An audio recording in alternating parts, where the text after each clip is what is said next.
محترم اور عزیز ساتھیوں، گزشتہ جمعہ میں آپ حضرات کے سامنے یہ بات آئی تھی کہ اللہ اور اس کے رسول صلی اللہ علیہ وسلم سے محبت کا دعویٰ کرنے والے بہت لوگ ہیں، لیکن دعویٰ اسی کا معتبر ہوگا جس دعوے کے ساتھ دلیل ہوگی۔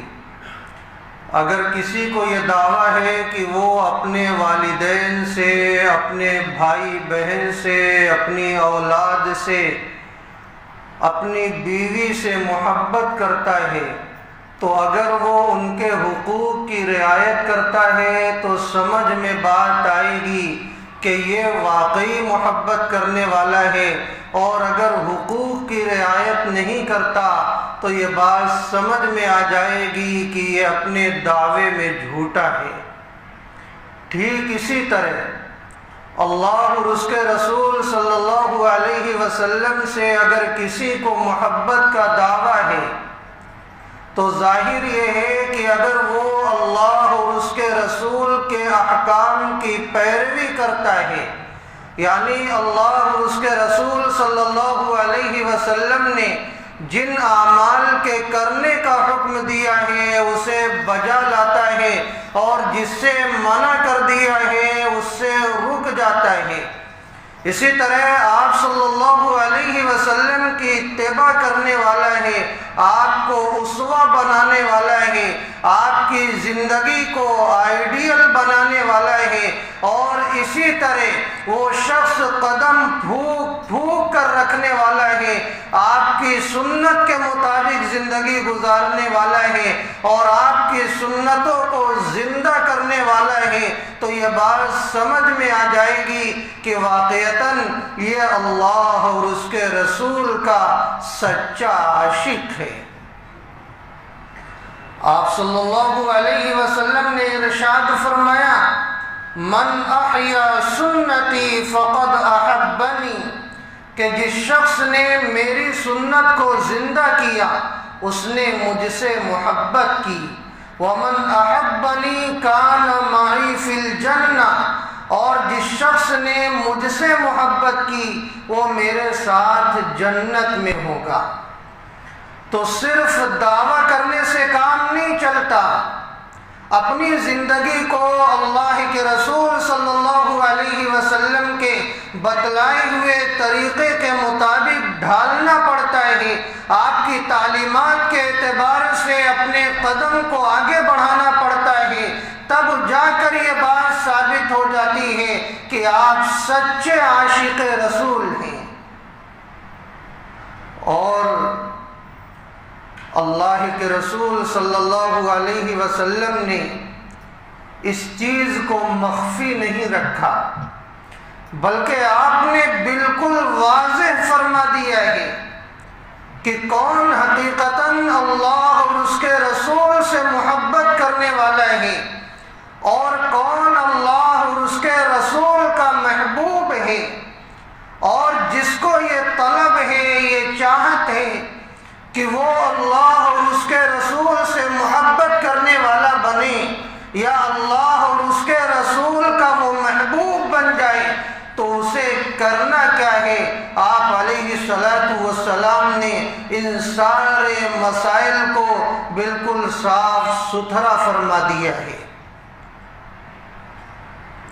حضرت عبد الرحمن بن ابی قراد رضی اللہ عنہ ایک صحابی رسول ہیں، ان سے روایت ہے کہ ایک دن آپ صلی اللہ علیہ وسلم وضو فرما رہے تھے تو حضرات صحابہ رضوان اللہ علیہ مجمعین وہ مائع مستعمل لینے کے لیے ٹوٹ پڑے تاکہ اس پانی سے حضرات صحابہ تبرک حاصل کر سکیں، اور وہ صحابہ اس پانی کو لیتے اور اپنے بدن پر ملتے، اور جس صحابی کو وہ پانی نہیں ملا تو اپنے دوسرے ساتھی کے عضو سے وہ اپنا عضو مس کرتا اور اپنے اس تبرک کو پورا کرتا۔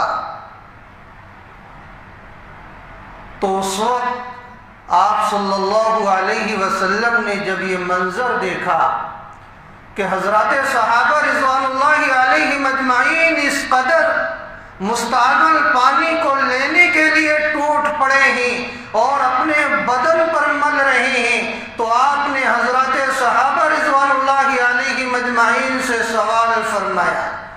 آپ نے ارشاد فرمایا ما يحملكم على هذا، اے صحابہ تمہیں اس کام پر کس چیز نے ابھارا ہے؟ تو حضرات صحابہ رضی اللہ عنہم اجمعین نے عرض کیا اے اللہ کے رسول صلی اللہ علیہ وسلم حب اللہ و رسولی، اللہ اور اس کے رسول کی محبت نے ہمیں اس عمل پر ابھارا ہے، اور ہم نے یہ جو کام کیا ہے یہ خالصتاً محبت کی وجہ سے کیا ہے. فقال النبی صلی اللہ علیہ وسلم، تو اللہ کے رسول صلی اللہ علیہ وسلم نے ارشاد فرمایا من سرہ ان یحب اللہ ورسولہ او یحبہ اللہ ورسولہ، کہ جس شخص کی یہ چاہت ہے، جسے یہ چیز محبوب ہے، اور جو یہ دلی تمنا رکھتا ہے کہ وہ اللہ اور اس کے رسول سے محبت کرے اور اللہ اور اس کا رسول اس سے محبت کرے، تو فَلْيَصْدُقْ حَدِيثَهُ إِذَا حَدَّثَ، تو اسے چاہیے کہ جب بات کرے تو سچ بولے. وَلْيُؤَدِّ أَمَانَتَهُ إِذَا اؤْتُمِنَ، اور جب اس کے پاس امانت رکھی جائے تو اسے چاہیے کہ پوری امانت داری کے ساتھ اس امانت کو ادا کر دے. وَلْيُحْسِنْ جِوَارَ مَنْ جَاوَرَهُ، اور جو شخص اس کا پڑوسی بنے تو اس کے ساتھ یہ حسن سلوک کا معاملہ کرے. تو اللہ کے رسول صلی اللہ علیہ وسلم نے اس مسئلے کو بالکل صاف کر دیا ہے. جسے یہ چاہت ہے کہ وہ اللہ اور اس کے رسول سے محبت کرنے والا ہو، یا اللہ اور اس کے رسول کے نزدیک یہ محبوب بن جائے، تو اسے اپنی زندگی میں خاص طور پر 3 کام نمایاں طور پر پیدا کرنے ہوں گے. اس کی زندگی میں یہ 3 عمل نمایاں طور پر نظر آنا ضروری ہوگا. پہلا عمل کیا ہے؟ فَلْيَصْدُقْ حَدِيثَهُ إِذَا حَدَّثَ، جب یہ بات کرے تو سچ بولے. یہ طے کر لے کہ میں ہمیشہ سچ بولوں گا، اس کے دامن کو کبھی نہیں چھوڑوں گا، میں اپنی زندگی میں جھوٹ کا پہلو نہیں آنے دوں گا. اگر یہ سچا اللہ اور اس کے رسول کا عاشق ہے، اگر اس کی زندگی میں یہ بات ہے تو یہ سچائی پر مبنی ہے، ورنہ یہ اپنے دعوے میں جھوٹا ثابت ہوگا. آپ کو معلوم ہے کہ جھوٹ اتنا خطرناک جرم ہے کہ جو شخص جھوٹ بولتا ہے گویا اس کے اندر نفاق کی ایک علامت موجود ہے. جھوٹ بولنا یہ منافقوں کی علامت ہے.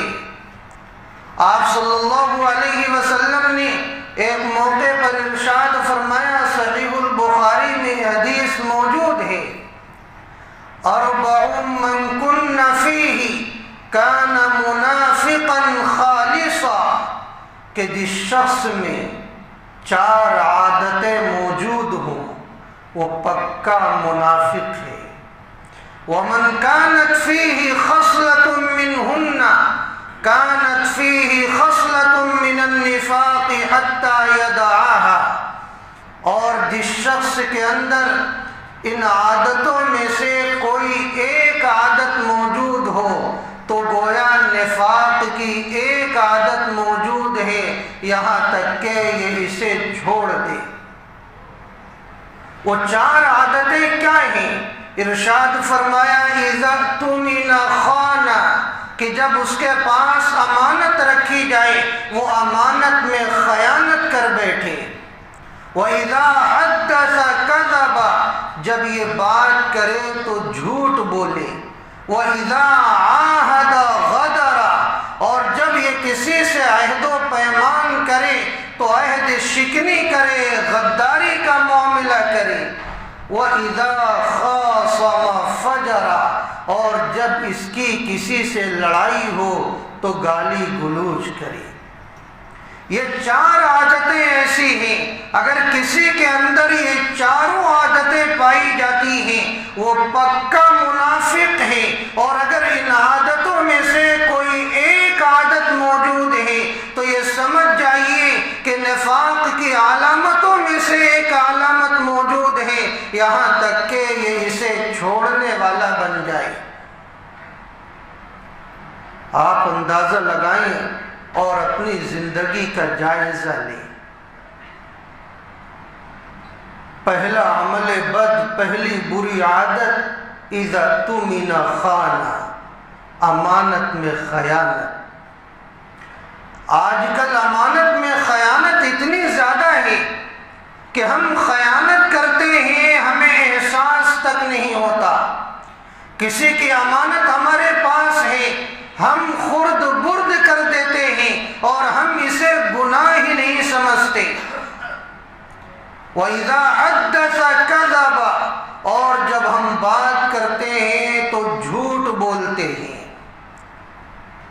اور جھوٹ اتنی تیزی کے ساتھ بولتے ہیں اور ایسا جھوٹ کے اندر بناؤ سنگار کر دیتے ہیں اور اس کو اس طرح ملمہ سازی کر دیتے ہیں کہ ایسا باور ہم کراتے ہیں گویا ہم سچ بول رہے ہیں، حالانکہ ہمارا دل جانتا ہے کہ ہم جھوٹ بول رہے ہیں۔ وَإِذَا عَاهَدَ غَدَرَ، اسی طرح عہد و پیمان کی کوئی اہمیت ہمارے یہاں نہیں ہے۔ کسی سے عہد و پیمان ہو جاتا ہے، ہم عہد شکنی کرنے لگتے ہیں، ہمیں احساس نہیں ہوتا کہ ہم کتنا بڑا گناہ ہی کر رہے ہیں۔ یہ تو منافقوں کی عادت ہوا کرتی ہے، ہم اپنا عہد و پیمان بھول جایا کرتے ہیں اور اسے گناہ ہی نہیں سمجھتے ہیں، بڑی آسانی کے ساتھ عہد شکنی ہم کر بیٹھتے ہیں۔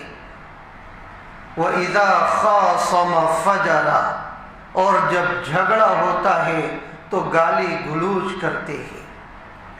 آج ہمارے درمیان یہ گالی کا رواج اتنا عام ہو گیا ہے کہ عوام تو عوام، خواص بھی اپنی زبان پر کنٹرول نہیں کر پاتے۔ جو نماز پڑھتے ہیں، سر پر ٹوپی ہے، چہرہ مشرہ ہے، کرتا پیجامہ پہنے ہوئے ہیں اور زبان سے ماں بہن کی گالی دیتے ہیں اور انہیں احساس نہیں ہوتا ہے ہم کیا کر رہے ہیں، ایسی گالی کا جنون ہمارے سر پر سوار ہو چکا ہے۔ کسی سے تھوڑا جھگڑا ہو جائے پھر دیکھیے کیا ہوتا ہے، اور جھگڑا تو دور کی بات ہے، آج کل تو نوجوان یوں ہی ملاقات ہی گالی کے ذریعے کرتے ہیں، ایک رسم و رواج بن گیا ہے۔ سامنے والا ماں کی گالی دیتا ہے، اسے کچھ برا نہیں لگتا ہے، یہ اس کی ماں کو گالی دیتا ہے، نہ جانے کیسے کیسے فحش الفاظ کا استعمال کیا جاتا ہے کہ جس کے ضمیر میں ذرہ برابر بھی انسانیت ہوگی اور تقوی اور طہارت اس کے دل میں ہوگا، وہ کبھی بھی ایسے الفاظ بد کو اپنی زبان پر لانا گوارا نہ کرے گا۔ ابھی 3-4 روز کی بات ہے، میں ایک ہوٹل میں چائے پینے کے لیے بیٹھا، 2 صاحب آ کر کے بیٹھے اور دونوں کے چہرے پر داڑھی ہے، کرتا پیجامہ پہنے ہوئے ہیں، سر پر ٹوپی ہے، آپس میں وہ لوگ بات چیت کرنے لگے اور ہنسی مذاق اس طرح کیے کہ ایک نے دوسرے کو ہنسی مذاق میں فحش گالی دیا، اور سامنے والا بھی ہنس رہا ہے، اسے برا نہیں سمجھ رہا ہے، یہ اور بری گالی دیتا ہے، حتیٰ کہ جب مجھ سے برداشت نہیں ہوا تو میں نے یہ کہا کہ بھائی آپ لوگ بغیر گالی کے بھی تو بات کر سکتے ہیں، اور ایسی گالی کی سننا گوارا نہیں۔ میں فوراً وہاں سے یہ کہتے ہوئے چلا گیا کہ کچھ تو لحاظ کرو، کیا آپ نے پہنا ہے، داڑھی ہے اور ٹوپی ہے، بغیر گالی کے تو آپ لوگ بات کر سکتے ہیں، کیا ضرورت ہے گالی دینے کی؟ اللہ کے رسول صلی اللہ علیہ وسلم کے ارشاد سے یہ پتہ چلتا ہے اگر کوئی کسی کی ماں کو گالی دیتا ہے اور وہ پلٹ کر اس کی ماں کو گالی دیتا ہے تو گویا یہ اپنی ماں کو گالی دیتا ہے۔ آپ کیسی اولاد ہیں کہ اپنی ماں کو گالی دے رہے ہیں اور آپ کو احساس نہیں ہوتا؟ یہ منافقوں کی عادت ہے۔ وَإِذَا خَاصَمَ فَجَرَ، تو اس حدیث پاک میں آپ نے دیکھا کہ جھوٹ کو بھی منافقوں کی عادت قرار دیا گیا ہے، اور یہ جھوٹ، اس کا نقصان کیا ہے، اس کی قباحت و شناعت کیا ہے، اور اس کے مضر اثرات کیا ہیں، اسی طرح سچائی کے فوائد کیا ہیں، اس کی اہمیت کیا ہے، اور اس کے فوائد و ثمرات کیا ہیں، آپ علیہ السلام نے ایک حدیث پاک کے ذریعے بڑے اچھے انداز میں اس بات کو سمجھا دیا ہے۔ صحیح مسلم میں یہ حدیث موجود ہے۔ آپ صلی اللہ علیہ وسلم نے ارشاد فرمایا علیکم بالصدق، تم پر سچائی لازم ہے، یعنی تم سچائی کے دامن کو پکڑو۔ فإن الصدق يهدي إلى البر، اس لیے کہ یہ سچائی نیکی کی طرف لے کر جاتی ہے۔ جو آدمی سچا ہوتا ہے وہ نیکی کی طرف بڑھتا ہوا چلا جاتا ہے، اور اللہ تعالیٰ اس سچائی کی برکت سے اسے اعمال خیر کی توفیق عطا فرماتے ہیں۔ وَإِنَّ الْبِرَّ يَهْدِي إِلَى الْجَنَّةِ، اور یہ نیکی انسان کو جنت تک پہنچاتی ہے۔ جب آدمی نیکی کرتا رہتا ہے تو اللہ تعالیٰ کا یہ محبوب بن جاتا ہے، اور اللہ تعالیٰ اس پر اپنا خصوصی فضل نازل فرماتے ہیں اور اسے جنت میں داخلہ عطا فرماتے ہیں۔ وَمَا يَزَالُ الرَّجُلُ يَصْدُقُ وَيَتَحَرَّى الصِّدْقَ حَتَّى يُكْتَبَ عِندَ اللَّهِ صِدِّيقًا، اور جب یہ آدمی سچائی کے راستے پر چلتا رہتا ہے، مسلسل سچ بولتا رہتا ہے، اسی کی تگ و دو میں لگا رہتا ہے، تو وہ دن آ جاتا ہے کہ پروردگار عالم اسے صدیقین کی فہرست میں شامل فرما دیتے ہیں۔ اب اس کا حشر صدیقین کے ساتھ ہوگا۔ وَإِيَّاكُمْ وَالْكَذِبَ، اور تم اپنے آپ کو جھوٹ سے بچاؤ۔ فَإِنَّ الْكَذِبَ يَهْدِي إِلَى الْفُجُورِ، اس لیے کہ یہ جھوٹ انسان کو فسق و فجور کی طرف لے کر جاتا ہے۔ جو آدمی جھوٹ بولتا ہے وہ دیگر گناہ کی طرف بھی مبتلا ہوتا رہتا ہے، اعمال خیر کی توفیق اس سے چھین لی جاتی ہے، اور وہ دن بدن گناہ میں مبتلا ہوتا رہتا ہے۔ وَمَا يَزَالُ الرَّجُلُ يَكْذِبُ وَيَتَحَرَّى الْكَذِبَ حَتَّى يُكْتَبَ عِندَ اللَّهِ كَذَّابًا، اور جو آدمی مسلسل جھوٹ کا عادی ہوتا ہے، مسلسل جھوٹ بولتا رہتا ہے اور جھوٹ کی تگ و دو میں لگا رہتا ہے، تو تو وہ دن آ جاتا ہے کہ پروردگار عالم اسے مکذبین کی فہرست میں شامل کر دیتے ہیں۔ اب اس کا شمار مکذبین کے ساتھ ہوتا ہے اور اس کا حشر اسی کے ساتھ ہوگا۔ تو کتنا سنگین جرم ہے جھوٹ بولنا، اور یہ جھوٹ صرف انسانوں کی تکلیف کا باعث نہیں ہوتا، بلکہ اللہ کی معصوم مخلوق حضرات ملائکہ کی تکلیف کا بھی باعث ہوتا ہے۔ حدیث پاک میں آتا ہے، اللہ کے نبی علیہ الصلوۃ والسلام نے ارشاد فرمایا، اذا كذب العبد تباعد عنه الملك میلا من نتن مما جاء به، کہ جب بندہ جھوٹ بولتا ہے تو اس کے جھوٹ بولنے کی وجہ سے ایک قسم کی بدبو پیدا ہوتی ہے، اور حضرات ملائکہ اس بدبو کی وجہ سے کئی میلوں دور بھاگ جاتے ہیں۔ معلوم یہ ہوا یہ جھوٹ انسانوں کی تکلیف کے ساتھ ساتھ حضرات ملائکہ کی تکلیف کا باعث ہوتا ہے، اور ہمیں اس کا احساس نہیں ہوتا ہے۔ جب ہم چاہتے ہیں بڑی آسانی کے ساتھ جھوٹ بول دیتے ہیں۔ میرے بھائی، جھوٹ سے ہم اپنے آپ کو بچائیں۔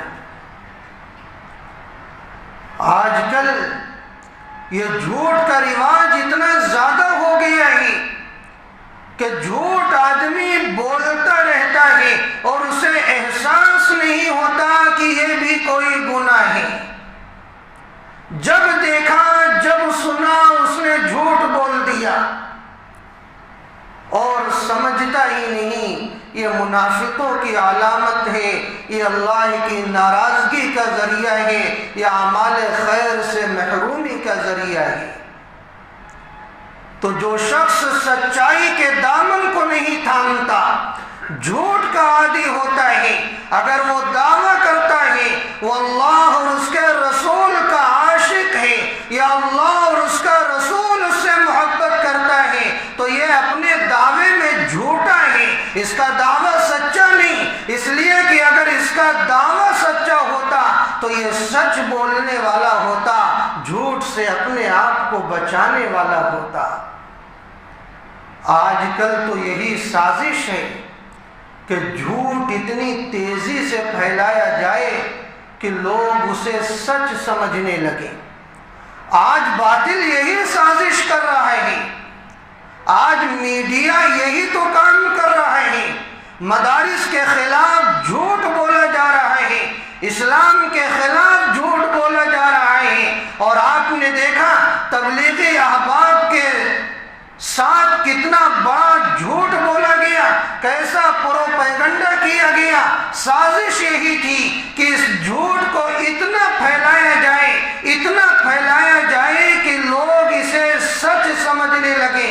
آج یہ سازشیں بڑی تیزی کے ساتھ چلائی جا رہی ہیں، اور افسوس یہ ہے کہ ہم بھی ویسے ہی بننے لگے جس طرح غیر ہیں، جس طرح دشمنان اسلام ہیں۔ تو پھر کتنے افسوس کی بات ہے۔ بات سمجھانے کے لیے میں آپ کو ایک لطیفہ سناؤں بطور مزاح۔ ایک بڑے میاں تھے، انہوں نے بازار سے ایک بکرا خریدا، اور چور وہیں پر تھے، ان لوگوں کی نگاہ اس بکرے پر آ گئی، اور 4 چوروں نے یہ پلاننگ بنائی کہ ہمیں بڑے میاں سے کسی نہ کسی طرح بکرے کو حاصل کرنا ہے۔ اگر بڑے میاں سے وہ جھپٹ کر لیتے تو ظاہر ہے وہ آواز لگاتے اور یہ حضرات پکڑے جاتے، رسوائی ہوتی۔ تو ان چوروں نے آپس میں یہ پلاننگ بنائی کہ ایسا کریں کہ ہم 4 مقامات پر تھوڑے تھوڑے فاصلے پر کھڑے ہو جاتے ہیں، اور جب یہ بڑے میاں گزریں گے تو ہمارا جو مشورہ ہوا ہے اسی طرح ہم ان کے ساتھ پیش آئیں گے۔ وہ چاروں چور 4 مقامات پر تھوڑے تھوڑے فاصلے کے ساتھ کھڑے ہو جاتے ہیں۔ یہ بڑے میاں اپنا بکرا لے کر چلتے ہیں۔ جب پہلے چور کے پاس سے گزرتے ہیں، وہ چور آتا ہے اور بڑے میاں سے مخاطب ہوتا ہے اور یہ کہتا ہے، بڑے میاں آپ کی عقل تو ٹھکانے پر ہے، آپ یہ کتے کا بچہ کہاں لے کر جا رہے ہیں؟ وہ بڑے میاں جب یہ سنتے ہیں تو حیران ہو جاتے ہیں، اس کو کہتے ہیں کہ بھائی تمہاری عقل ٹھکانے پر نہیں ہے، یہ تو بکرا ہے، میں خرید کر لے جا رہا ہوں۔ وہ بڑے میاں اور آگے بڑھتے ہیں۔ جب اس جگہ پر پہنچتے ہیں جہاں دوسرا چور ہوتا ہے، وہ چور دوڑ کر آتا ہے اور یہ کہتا ہے، ارے بڑے میاں تمہاری عقل تو ٹھکانے پر ہے، یہ کیا ہو گیا ہے تمہیں کہ تم کتے کا بچہ لے کر کے جا رہے ہو؟ بڑے میاں تھوڑا سا شک میں مبتلا ہوتے ہیں، بکرے کو دھیان سے دیکھتے ہیں، پھر کہتے ہیں، بھائی یہ بکرا ہے، میں نے ابھی بازار سے خریدا ہے، تم کیا مجھے پاگل سمجھتے ہو؟ اور یہ کہہ کر بڑے میاں اور آگے بڑھ جاتے ہیں۔ جب اس مقام پر پہنچتے ہیں جہاں تیسرا چور ہوتا ہے، وہ تیسرا چور بھی دوڑ کر آتا ہے اور یہ کہتا ہے، بڑے میاں آپ تو ہوشیار معلوم ہوتے ہیں، پڑھے لکھے معلوم ہوتے ہیں، آپ کو یہ کیا ہو گیا ہے؟ آپ کتے کا بچہ لے کر جا رہے ہیں۔ بڑے میاں جب یہ سنتے ہیں حیران ہو جاتے ہیں، وہ بکرے کی طرف توجہ ڈالتے ہیں، ہاتھ اس پر پھیرتے ہیں، دھیان سے دیکھتے ہیں، دل میں شک پیدا ہوتا ہے، لیکن پھر دل میں یہ بات آتی ہے، نہیں مجھ سے اتنا بڑا دھوکہ نہیں ہو سکتا ہے، اور وہ اس چور کو کہتے ہیں، تمہاری عقل ٹھکانے پر نہیں ہے، یہ بکرا ہے، میں نے اپنے پیسے کا خریدا ہے اور میں ابھی بازار سے لے کر آ رہا ہوں، یہ تم کیسی بات کر رہے ہو؟ اور بڑے میاں آگے بڑھتے ہیں۔ جب اس مقام پر پہنچتے ہیں جہاں چوتھا چور ہوتا ہے، وہ چوتھا چور بھی دوڑ کر آتا ہے اور کہتا ہے، بڑے میاں آپ کو کیا ہو گیا ہے؟ یہ کتے کا بچہ کہاں لے کر جا رہے ہو؟ آپ تو باشعور ہیں، پڑھے لکھے معلوم ہوتے ہیں، آپ سے دھوکہ ہو گیا ہے۔ اب بڑے میاں جب چوتھے کی بات سنتے ہیں تو انہیں اعتراف ہو جاتا ہے، وہ سوچنے لگتے ہیں، اتنے سارے لوگ غلطی پر نہیں ہو سکتے ہیں، شاید میری نگاہ کا قصور ہے، مجھ سے ہی غلطی ہوئی ہے، یہ بکرا نہیں ہے، یہ کتے کا بچہ ہی ہے، اور یہ کہہ کر اس بکرے کو وہیں چھوڑ دیتے ہیں اور یہ کہتے ہیں ایسی کی تیسی، اور وہ بڑے میاں بکرے کو چھوڑ کر چلے جاتے ہیں۔ یہ چاروں چور اس بکرے کو حاصل کر لیتے ہیں اور پھر جو کھانا تھا وہ کھاتے ہیں۔ تو کہنے کا مطلب یہ ہے کہ کس طرح چاروں چوروں نے جھوٹ کا سہارا لیا اور اتنا جھوٹ بولا کہ آدمی سچ سمجھنے پر مجبور ہو گیا۔ تو آج یہی سازشیں ہیں کہ جھوٹ اتنا بولا جائے کہ لوگ سچ اسے سمجھنے لگے، مدارس کو یہ کہا جائے یہ دہشت گردی کا اڈا ہے، اور اسلام کے تعلق سے یہ کہا جائے اسلام تو نفرت کا پیغام دیتا ہے، تفریق کا پیغام دیتا ہے، یہ ہندوؤں کو مارنے کی بات کرتا ہے۔ یہ سب جھوٹ اس لیے پھیلایا جا رہا ہے تاکہ لوگ اسے سچ سمجھنے لگیں اور باطل اپنے مقصد میں کامیاب ہو جائے۔ اس لیے ضرورت یہ ہے کہ مسلمان ہمیشہ سچائی کے دامن کو تھامے رکھے۔ اس لیے اللہ کے رسول صلی اللہ علیہ وسلم نے یہ ارشاد فرما دیا ہے کہ جو شخص یہ دعویٰ کرتا ہے کہ وہ اللہ اور اس کے رسول کا عاشق ہے، وہ اللہ اور اس کے رسول سے محبت کرنے والا ہے، یا چاہیے کہ جب بات کرے تو سچ بولے، فَلْيَصْدُقْ حَدِيثَهُ إِذَا حَدَّثَ۔ تو آج سے ہم یہ طے کریں کہ انشاءاللہ جب بھی ہم بات کریں گے تو سچ بولیں گے، سچ کے علاوہ کبھی جھوٹ نہیں بولیں گے۔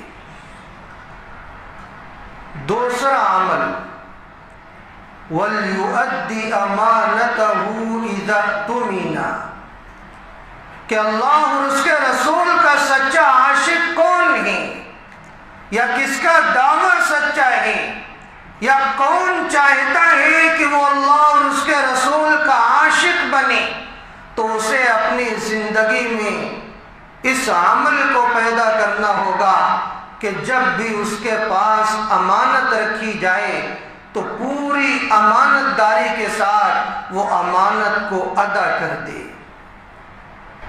آج کیا ہو رہا ہے، اگر کسی سے ہم نے قرض لیا، آپس میں میعاد مقرر ہو گئی، ہمارے پاس پیسہ بھی آتا ہے، لیکن ہم قرض کو دینا، ادا کرنا امانت داری کے ساتھ یہ ضروری نہیں سمجھتے، اور نہ جانے کتنوں کے حقوق ہم پامال کر دیتے ہیں، اور ہمارا یہ دعویٰ ہوتا ہے ہم اللہ اور اس کے رسول کے عاشق ہیں۔ یاد رکھیں، جو امانت میں خیانت کرنے والا ہے، جو عہد شکنی کرنے والا ہے، وہ کبھی اللہ اور اس کے رسول کا عاشق نہیں ہو سکتا، وہ اپنے دعوے میں جھوٹا ہے۔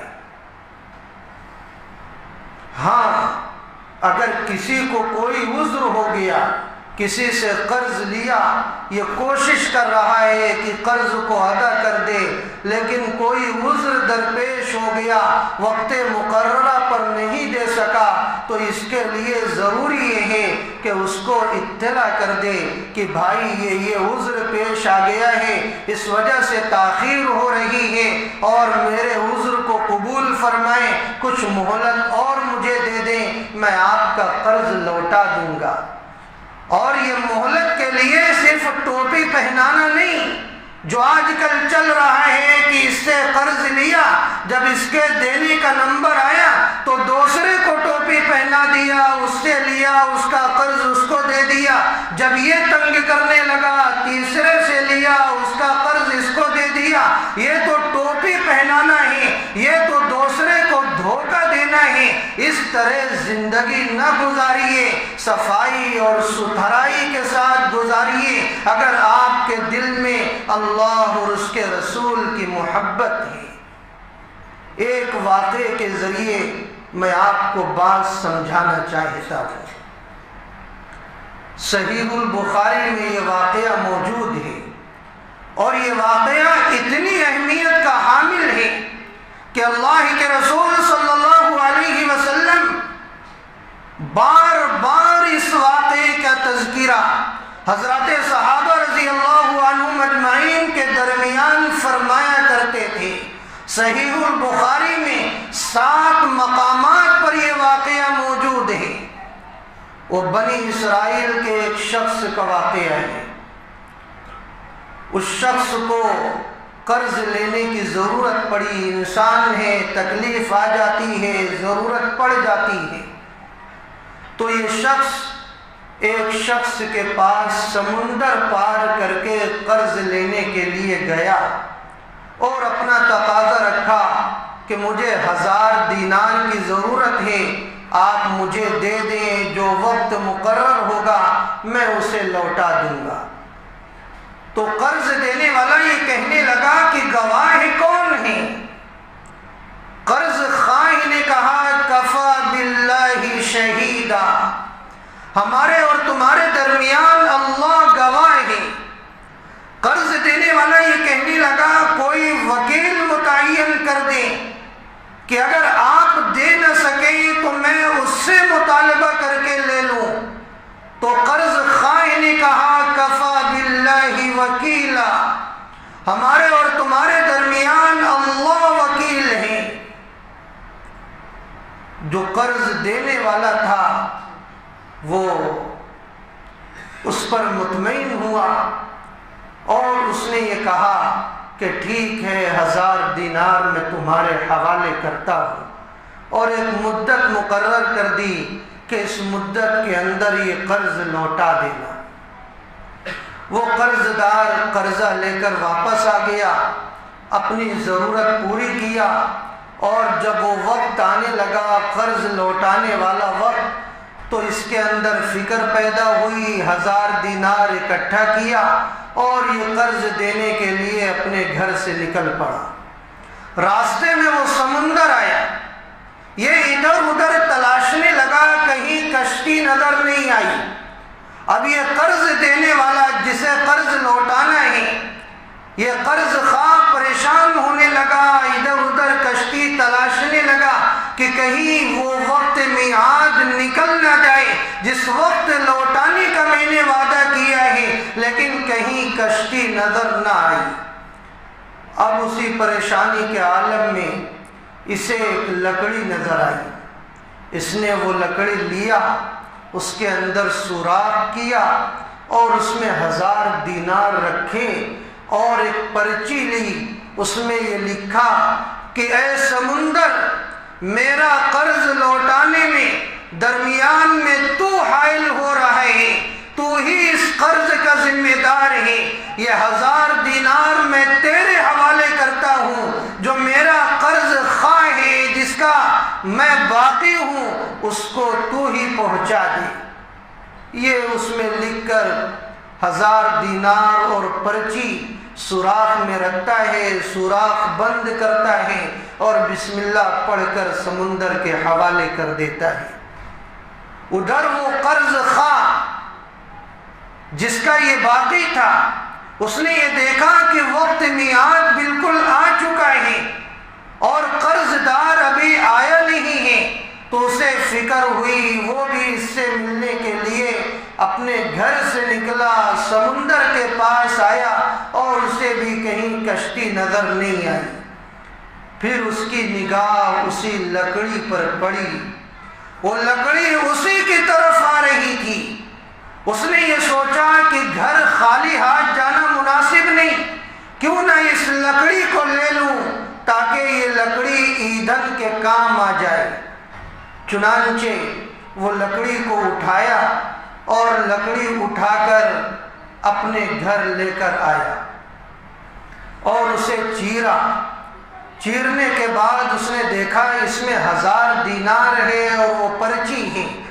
جب اس نے وہ پرچی کھولی، اسے پڑھا، تو اللہ کی ذات پر جو یقین ہونا تھا اور جو کیفیت دل کی بننی تھی وہ بنی۔ کچھ وقت اور گزرتا ہے، اس قرض دار کے دل میں یہ خیال آتا ہے پتہ نہیں وہ قرضہ پہنچا کہ نہیں پہنچا۔ یہ 1000 دینار کا انتظام کر کے دوبارہ جاتا ہے اور اس شخص سے ملاقات ہوتی ہے۔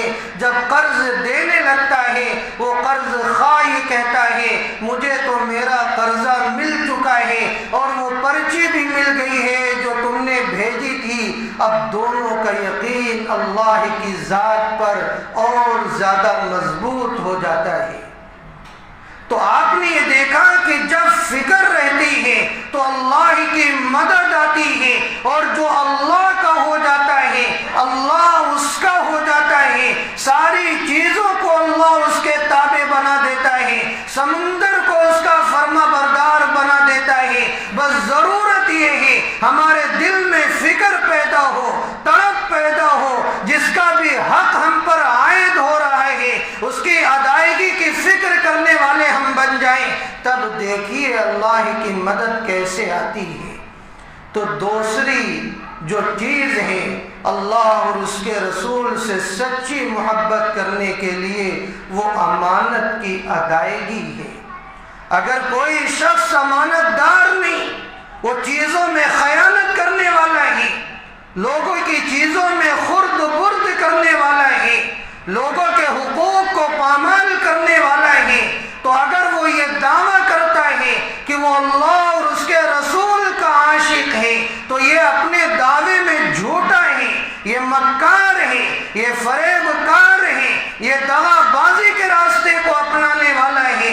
اس لیے کہ جو اللہ اور اس کے رسول کا عاشق ہوگا وہ امانت میں خیانت نہیں کر جھوٹ نہیں بول سکتا ہے، اور جو تیسری جو علامت ہے اللہ اور اس کے رسول کے ساتھ سچی محبت کرنے کی، وہ انشاءاللہ وقت ہو گیا، اگلی مجلس میں اس کا بیان ہوگا۔